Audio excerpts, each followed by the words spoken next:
ճնշում է գործադրվել դժողների վրա, այսինքն նրանց այլ ցուցմունք են տվել, հետո արդեն մեղադրող կողմի ներկայացող այլ ցուցմունքներ են։ Ոչ,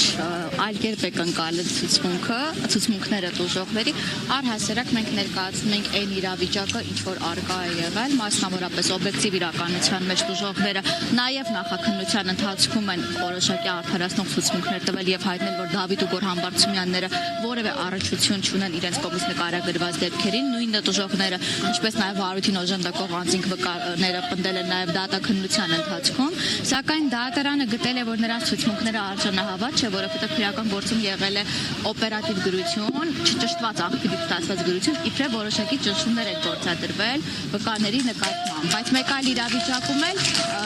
մեկ վկայել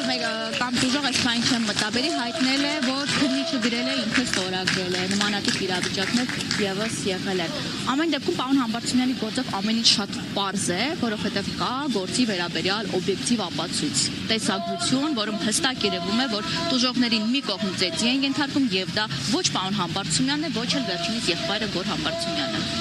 Այսինքն գործը ինչի վրա է դեպքում այդ ինչ-որ կեղծ ինչի վրա է կապվում։ Այո, քանի որ առաջին ատյանի դատարանը նախագահության պարոն Չիչոյանի ցանկացել է մեղադրական դատական ակտ կայացնել, հիմքում դրել է օպերատիվ գրությունը, որը որ նույնիսկ ապացույց չի կարող համարվել, էլի դա սևը սպիտակով, դա դասագրքային ճշմարտություն է, որ օպերատիվ գրությունը որևէ ապացույցի ուժ չունի։ Այն իրավիճակում, երբ որ վերջինս պարտավոր էր ցուցմունքները համադրել տեսագրության հետ եւ կհամոզվեր, որ տեսագրությունում նկարագրված այն հանգամանքները, որոնք համընկնում էին համապատասխան անձանց ցուցմունքներին, իրականություն է։ Տիկին Պապյան դատական նիստում պաշտպանների ներկայացած այսպես ասած ձայնագրություններից պարզ է դառնում, եթե սխալ եմ ուղղեք, այսինքն իրավապահ մարմինները փորձել են կեղծել կամ ճնշում գործադրելու միջոցով վկաների ցուցմունքներ կորզել Դավիթ Համբարձումյանի եւ նրա եղբոր Գոռ Համբարձումյանի դեմ։